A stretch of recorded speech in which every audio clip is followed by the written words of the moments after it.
Здравейте, приятели, аз съм Айхан Инфайнал, фотограф, видеограф и влогър. Всички хора знаят, че след аварията на Чернобилската атомна станция всички хора в околността са напуснали тези територии.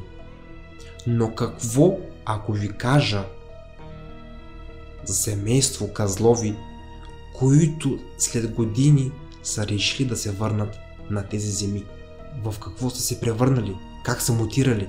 За всичко това ще разберете в този видеоклип. Видеоклипът ще е много интересен и ви моля от сърце и душа да останете с мен до края на видеоклипа, защото именно на края на видеоклипа ще научите цялата истина за този видеоклип. Дали е реален или фалшив, за това вие ще решите. Приятели, преди да започне видеоклипа, не забравяйте един лайк, един коментар и едно споделяне в социалните мрежи. Именно по този начин вие помагате на мен и на моят канал да расте и да се развива. Сега ви желая приятно гледане, приятели, и съм много сериозен. След като се появи сериала Чернобил, за него се написаха много статии в интернет, както стана и един от най-коментираните сериали, но в сериала се разказва за една от най-страшната ядрена авария в света, но не и за хората, които са останали да живеят там след аварията. А това, знаехте ли го? Семейство Козлови е мутирало семейство до ден днешен, живеещи в Чернобил. Здравейте, приятели, аз съм Айхан Инфайнал и днес ще ви разкажа подробно, за да разберем дали това е мит или градска легенда, а може би горчивата истина, която се е крила от хората.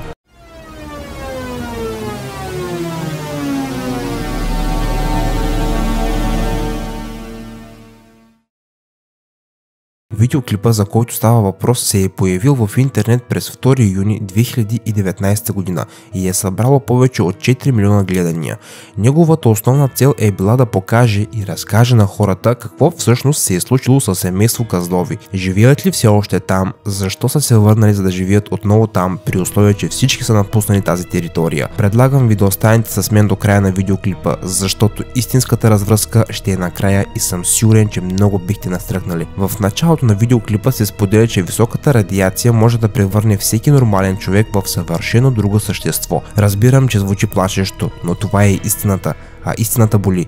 Целта на видеоклипа е била да покаже и разкаже историята на семейство Козлови. Семейство мутанти, които живеят в Чернобил. Много семейства до ден днешен продължават да живеят на земите с ужасяваща радиация. Съгласно съобщенията от туристическия бранш, членовете на семейство Козлови са пострадали от сериозни външни деформации, повече от всички, и вече не са изглеждали като нормалните хора. Ростислав Козлов е бил професор по история, който е работил в различни градове по времето на Съветския съюз. Още в млади години той се е оженил с жена на име Рая.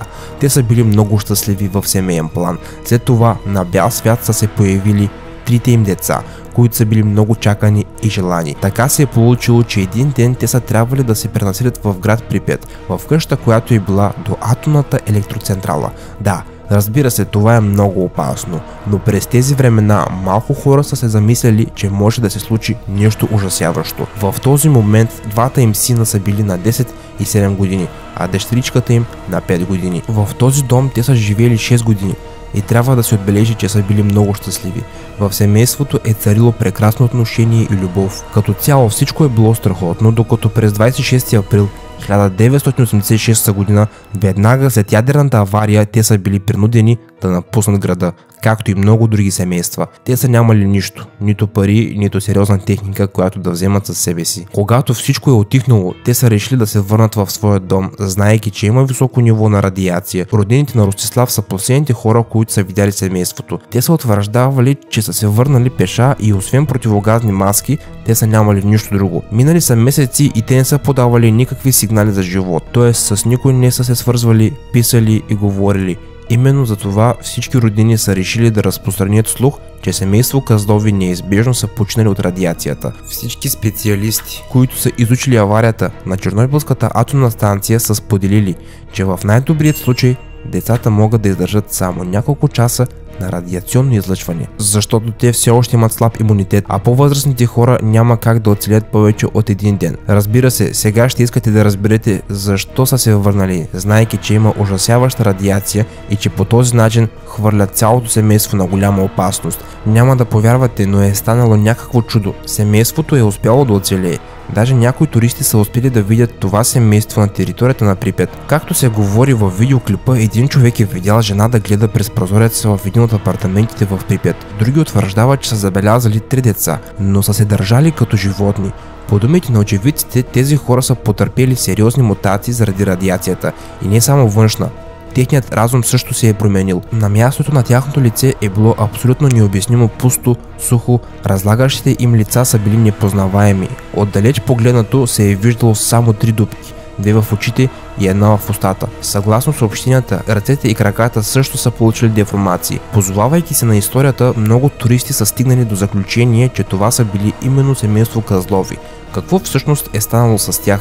Достоверно не е известно, но все пак е имало теории, за които ще научите по-напред в клипа. Много хора са считали, че историята за връщането в Припят на семейство Козлови, въпреки всички забрани от властите, е реална, но заради високите нива на радиация през това време по-скоро е било малко вероятно. Те няма как да оцелят такъв дълъг период. Именно за това някои хора са започнали да твърдят, че тези места могат да бъдат обитавани от привидения. Да, може би за вас е странно, но това е напълно възможно. Все пак колко семейства са си загубили живота тук? Може би наистина туристите са видяли някакви привидения, но нека да потърсим още по-реалистично обяснение. Далеч семейство Козлови не е единственото семейство, които са решили да останат на тези земи. В YouTube можете да намерите много подобни видеоклипове и да видите, че има ужасни случаи на мутации и наистина е напълно възможно туристите да са видели едно от тези семейства, които са погълнали огромна доза радиация. Във всеки случай за нас ще е невъзможно вече да разберем точно кои семейства са видели туристите. Между другото, в края на този видеоклип се говори, че семейство Козлови даже не са се върнали в Припят, защото те са починали по пътя към Припят. Обаче по темата няма никакви изследвания и в тяхното видео не се споделя с точност, че семейството е живяло именно в Припят. Накрая са споделили само, че потвърждение никога не бихме получили, защото семейство Козлови вече не са сред живите. Съгласете се, това е много объркващ разказ, а вие какво мислите по въпроса, приятели? Може ли да бъде реална историята или е фантазия на някой човек? Споделете вашето мнение долу в коментарите, ще ми е интересно да прочета. Нека да разберем истината. Има много слухове относно случаят с семейство Козлови, но няма никакви факти. Някои хора твърдят, че това е измислена история с цел да изплаши читателите и зрителите, а изображенията, използвани в видеоклипа, са взети напълно от интернет. Но мисля, че бихте се съгласили, че тази история изглежда ужасяваща и даже просто да погледнете подобна снимка на вас ще ви стане лошо. Но за този случай е нямало някакви показания и изследвания, потвърждаващи тези утвърждения. В интернет пространството има голяма доза информация, която дезинформира хората, така че да вярвате или не си е лично дело на всеки един човек. И това беше всичко, приятели. Искам да чуя вашето мнение долу в коментарите. Какво мислите?